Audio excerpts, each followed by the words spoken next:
नमस्कार, मैं हूं सत्यपाल और आप देख रहे हैं CWB हिंदी न्यूज। शक संवत 1947 विक्रम संवत 2082 आज आश्विन मास के शुक्ल पक्ष की एकादशी तिथि और दिन शुक्रवार है। तदनुसार अंग्रेजी तारीख 3 अक्टूबर सन 2025। सबसे पहले आज की सुर्खियां।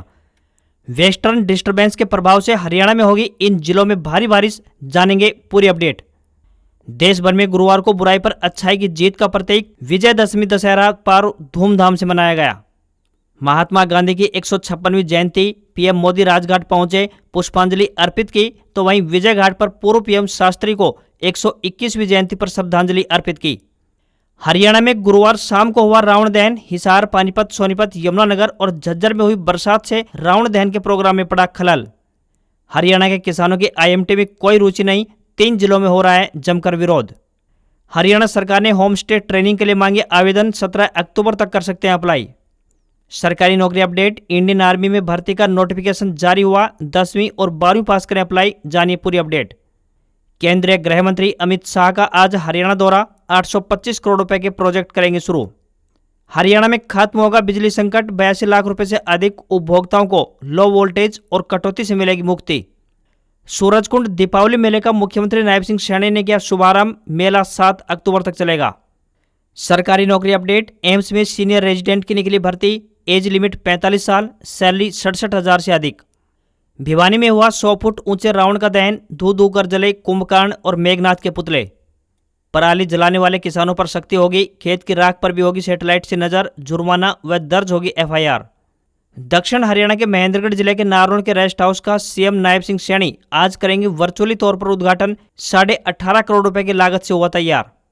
कम GST और फेस्टिव ऑफर से 45% ज्यादा बिकी कारें टाटा ने सबसे अधिक बेची, तो वहीं हुंडई महिंद्रा को पछाड़कर दूसरे नंबर पर पहुंची। भारत चीन के बीच 26 अक्टूबर से डायरेक्ट फ्लाइट, पहली फ्लाइट कोलकाता से ग्वांगजू जाएगी। और टीम इंडिया के आगे वेस्टइंडीज पहले दिन ही बेदम, 162 रन पर सिमटी पहली पारी, भारत के 2 विकेट के नुकसान पर 121 रन बने। और अब खबरें विस्तार से। हरियाणा में बीते दिन दोपहर बाद अचानक से मौसम बदल गया। झज्जर, सोनीपत में तेज बारिश हुई, जबकि कुरुक्षेत्र, यमुनानगर, पानीपत में बूंदाबांदी दर्ज की गई। अंबाला में भी देर शाम बारिश हुई, जिससे रावण के पुतले भी भीग गए। इस कारण दशहरा उत्सव कार्यक्रम भी स्थगित करना पड़ा। वहीं बहादुरगढ़ में भी मौसम अचानक से बदला और तेज बारिश हुई। पानीपत में दोपहर बाद 3 बजे बूंदाबांदी हुई। मौसम विज्ञान विभाग चंडीगढ़ के मुताबिक अगले सप्ताह से ठंड बढ़ेगी। 7 अक्टूबर से उत्तर पश्चिमी हवाएं चलनी शुरू हो जाएंगी, जिससे कि तापमान जो कि 35 डिग्री से 36 डिग्री सेल्सियस के बीच बना हुआ है, उसमें गिरावट का दौर जारी होगा। हालांकि पूरी तरह से ठंड आने में दिवाली तक इंतजार करना पड़ सकता है, मगर 7 अक्टूबर से तापमान में गिरावट देखी जाएगी। इसके अलावा प्रदेश में 4 अक्टूबर से वेस्टर्न डिस्टर्बेंस एक्टिव हो जाएगा, जिसके प्रभाव से प्रदेश में बारिश होगी। 5 अक्टूबर को वेस्टर्न डिस्टर्बेंस पूरे प्रदेश में एक्टिव होगा, तो वहीं 7 अक्टूबर तक हरियाणा में इसका असर दिखाई देगा। आज यानी 3 अक्टूबर की बात करें तो मौसम विभाग ने 12 जिलों में बारिश का अलर्ट जारी किया है। इसमें यमुनानगर, करनाल, पानीपत, सोनीपत, झज्जर, चरखी दादरी, महेंद्रगढ़, रेवाड़ी, गुरुग्राम, पलवल, नूंह और फरीदाबाद शामिल है। वहीं 4 व 5 अक्टूबर की बात करें तो सिरसा और फतेहाबाद को छोड़कर पूरे प्रदेश में बारिश का अनुमान है। तो वहीं 5 अक्टूबर को पूरे हरियाणा में बारिश होगी। इस दौरान यमुनानगर, करनाल, पानीपत, सोनीपत, गुरुग्राम, फरीदाबाद, नूंह और पलवल में भारी बारिश हो सकती है। हरियाणा में गुरुवार शाम को रावण का दहन किया गया। पंचकुला में CM नायब सिंह सैनी रावण के 181 फीट ऊंचे पुतले का दहन करने पहुंचे। यहां रिमोट कंट्रोल से रावण दहन किया जाना था, मगर एन मौके पर रिमोट न चलने के कारण CM नायब सिंह सैनी रावण दहन नहीं कर सके। इसके बाद जिस कारीगर ने रावण का पुतला बनाया था, उसी ने पुतले को आग लगाई। वहीं हिसार में रावण और कुंभकर्ण के पुतले नहीं जल पाए। अंबाला कैंट के रामबाग ग्राउंड में बारिश के बीच पुतलों को आग लगाई गई। जब रावण का पुतला पूरी तरह से नहीं जल पाया तो उसे गिरा दिया गया। यहाँ दर्शकों के बीच आतिशबाजी किए जाने पर लोग इधर उधर भागने लगे। इसके साथ ही यहाँ रामलीला भी रद्द करनी पड़ी। इससे पहले गुरुवार दोपहर को पानीपत, सोनीपत, यमुनानगर और झज्जर में हुई बरसात से रावण दहन के प्रोग्राम में खलल पड़ गया। करनाल में बारिश के चलते दहन से पहले ही मेघनाथ का पुतला गिर गया। पानीपत के मॉडल टाउन में रावण और सेक्टर 13 व 17 में कुंभकर्ण का पुतला गिर गया। वहीं बहादुरगढ़ में भी 51 फीट का पुतला भीग गया और आग लगते ही वह जमीन पर गिर पड़ा। हरियाणा के नायब सैनी सरकार के dream project 10 industrial model township यानी IMT बनाने पर संकट के बादल छा गए हैं। इसकी वजह और कुछ नहीं बल्कि जमीन है। सरकार को पहले फेज में 4 जिलों में 6 नए IMT बनाने के लिए 35,500 एकड़ जमीन चाहिए। इसके लिए सरकार ने किसानों को स्वेच्छा से जमीन ऑफर करने के लिए पोर्टल खोला था। ई भूमि पोर्टल पर जमीन ऑफर करने की 31 अगस्त 2025 तारीख रखी गई थी। इस दौरान पोर्टल पर 7,000 एकड़ जमीन का ही रजिस्ट्रेशन हो पाया है। यही नहीं, जींद, नूंह और पलवल में ग्रामीणों ने भूमि अधिग्रहण के लिए विरोध भी शुरू कर दिया है। हालांकि सरकार का कहना है कि IMT बनाने में कोई दिक्कत नहीं है, सब सही चल रहा है। सरकार यह भी स्पष्ट कर चुकी है कि किसानों की जमीन का जबरदस्ती से अधिग्रहण नहीं किया जाएगा, बल्कि नेगोशिएशन से हल निकाला जाएगा। किसान अपनी मर्जी की रेट मांग सकते हैं। हालांकि उस इलाके के कलेक्टर रेट और बाजार कीमत के हिसाब से सरकारी अफसर बातचीत के जरिए मोल भाव करेंगे। हरियाणा में मुख्यमंत्री नायब सिंह सैनी ने 11 अप्रैल 2025 को घोषणा की थी कि प्रदेश के 10 जिलों में IMT खरखोदा की तरह नई औद्योगिक मॉडल टाउनशिप स्थापित की जाएगी। ये घोषणा उद्योगों को बढ़ावा देने और मेक इन इंडिया के सपने को साकार करने के उद्देश्य से की गई है। अगस्त 2025 में यह भी घोषणा की गई कि अंबाला, नारायणगढ़, जींद, रेवाड़ी और फरीदाबाद में भी IMT स्थापित की जाएंगी। फरीदाबाद के सूरजकुंड में दीपावली मेले का शुभारंभ 2 अक्टूबर 2025 को हो गया है और इसका उद्घाटन हरियाणा के मुख्यमंत्री नायब सिंह सैनी ने किया। मेले की शुरुआत श्री राम स्तुति और अलग अलग राज्यों की सांस्कृतिक स्तुतियों के साथ हुई। मेले का आयोजन 2 से 7 अक्टूबर 2025 तक सूरजकुंड मैदान फरीदाबाद में किया जा रहा है। इस वर्ष मेले की थीम हम परिवारों को जोड़ते हैं रखी गई है। उद्घाटन समारोह में मुख्यमंत्री का हरियाणवी पगड़ी पहनाकर स्वागत किया गया और पारंपरिक बीन नगाड़ों की धुन से माहौल को रंगीन बना दिया गया। मेले में तकरीबन 450 स्टॉल लगाए गए हैं, जिन पर दिवाली गिफ्ट, सजावटी सामान, हस्तशिल्प, खिलौने, आभूषण आदि वस्तुएं उपलब्ध रहेंगी। प्रतिदिन सांस्कृतिक कार्यक्रम, फूड जोन, फैशन शो और कलाकारों की प्रस्तुतियां मुख्य आकर्षण का केंद्र बनेंगी। सामान्य दर्शक के लिए टिकट की दर 100 रुपए तय की गई है, तो वहीं विद्यार्थियों को 50% की छूट भी रहेगी। टिकट ऑनलाइन पोर्टल या QR कोड स्कैन कर बुक किए जा सकते हैं। यह मेला हरियाणा की संस्कृति, परिवार के मिलन और दीपावली उत्सव की रौनक को दर्शाता है। केंद्रीय गृह एवं सहकारिता मंत्री अमित शाह आज यानी 3 अक्टूबर को हरियाणा के दौरे पर पहुंच रहे हैं। उनका यह दौरा रोहतक और कुरुक्षेत्र में रहेगा। केंद्रीय गृह मंत्री अमित शाह रोहतक IMT में साबर डेयरी के नवनिर्मित प्लांट का उद्घाटन करेंगे। इस परियोजना पर 325 करोड़ रुपए की धनराशि खर्च की गई है। केंद्रीय गृह मंत्री द्वारा साबर डेयरी प्लांट में स्थापित की गई मशीनों का शुभारंभ किया जाएगा। संयंत्र के शुरू होने से लगभग 1000 व्यक्तियों को प्रत्यक्ष एवं अप्रत्यक्ष रूप से रोजगार के अवसर मिलेंगे। साबर डेयरी का रोहतक में निर्मित भारत का सबसे बड़ा दही, छाछ और योगर्ट उत्पादन संयंत्र है। संयंत्र की 150 मीट्रिक टन प्रतिदिन दही उत्पादन क्षमता, 3 लाख लीटर प्रतिदिन छाछ उत्पादन क्षमता, 10 लाख लीटर प्रतिदिन योगर्ट उत्पादन क्षमता और 10 मीट्रिक टन प्रतिदिन मिठाई उत्पादन क्षमता है। केंद्रीय गृह मंत्री अमित शाह रोहतक के महर्षि दयानंद विश्वविद्यालय परिसर में आयोजित खादी कारीगर महोत्सव में 2200 कारीगरों को टूल किट भी वितरित करने का काम करेंगे। अमित शाह कार्यक्रम स्थल पर आयोजित जनसभा को संबोधित करेंगे। अमित शाह कुरुक्षेत्र में नए आपराधिक कानूनों पर आधारित प्रदर्शनी का उद्घाटन भी करेंगे। यह महत्वपूर्ण प्रदर्शनी 5 दिनों तक चलेगी, जिसमें एडवोकेट, छात्र, पेरेंट्स और आम नागरिक शामिल होकर आपराधिक न्याय प्रणाली में हुए बदलाव को समझ सकें। नए कानून से हुए परिवर्तन और उपलब्धियों को प्रदर्शनी के माध्यम से प्रदर्शित करने का काम किया जाएगा।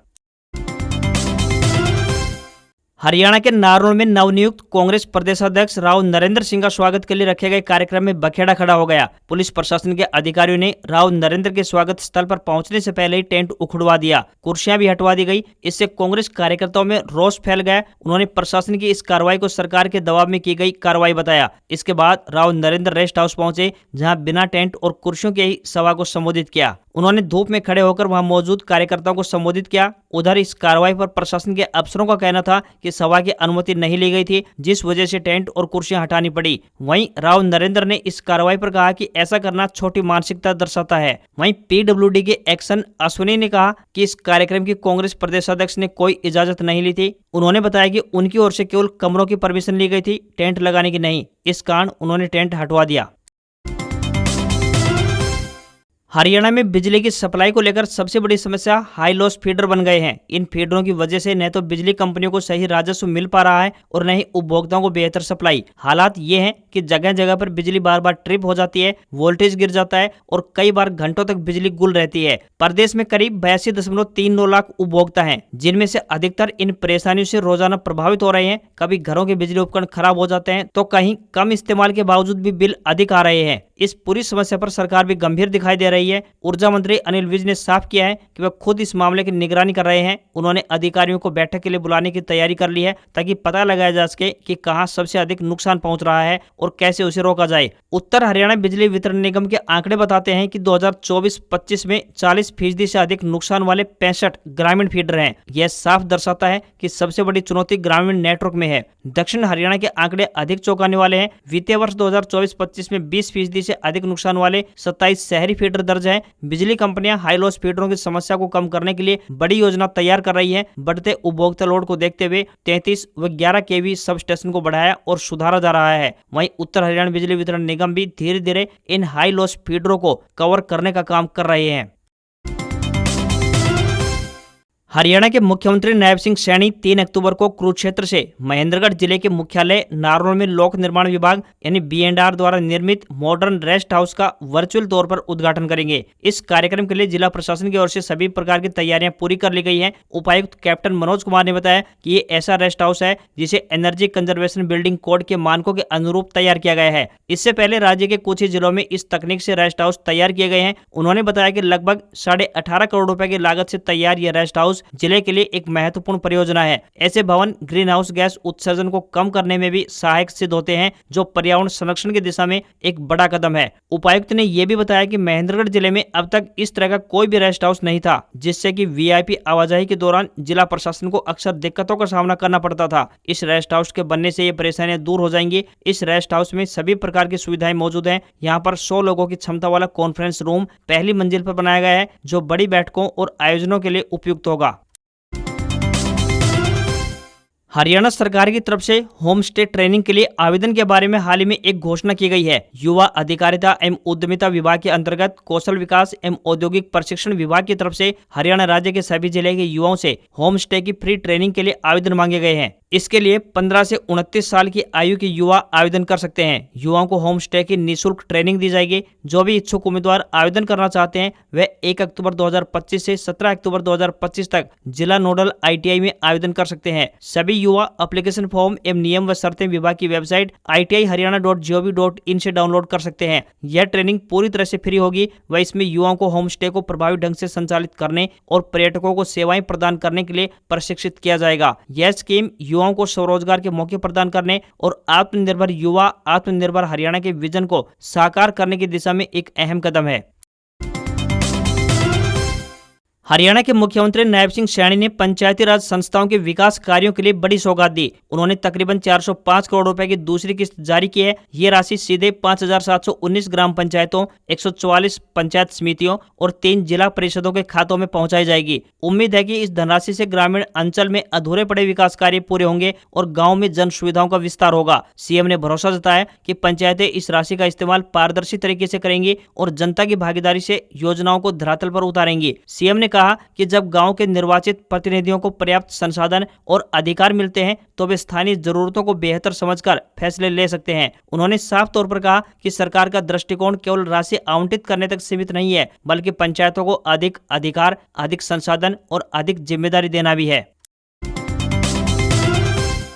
सितंबर महीना भारत में कार कंपनियों के लिए काफी खास रहा। GST की घटी हुई दरें लागू होने से नवरात्रि और आगामी दशहरा व दीपावली जैसे त्योहारों को देखते हुए डीलर्स ने फैक्ट्री से अधिक कारें मंगवाई, क्योंकि बुकिंग तेजी से बढ़ी है। इसके चलते घरेलू बाजार में कार कंपनियों की थोक बिक्री 45% तक अधिक बढ़ गई। थोक बिक्री बढ़ने के मामले में टाटा मोटर्स सबसे आगे रही। उसने हुंडई और महिंद्रा को पीछे छोड़कर सबसे अधिक कारें बेचने वाली कंपनी का खिताब अपने नाम किया। कंपनी ने पेट्रोल, डीजल और EV सहित 59,667 कारें डीलर्स को सप्लाई की। ये संख्या बीते साल से 45% अधिक है। टाटा नेक्सन कंपनी की सबसे ज्यादा बिकने वाली कार थी, जिसकी अकेली 22,500 से अधिक यूनिट बिकी हैं। सितंबर माह में जहां अधिकतर वाहन विक्रेताओं की थोक बिक्री बढ़ी है, तो वहीं देश की सबसे बड़ी कार निर्माता मारुति सुजुकी की घरेलू बिक्री सालाना आधार पर 8% तक घट गई। इस गिरावट के पीछे सबसे बड़ी वजह रही ऑल्टो और एक्सप्रेसो जैसी मिनी सेगमेंट की बिक्री में 30% से ज्यादा की कमी आना।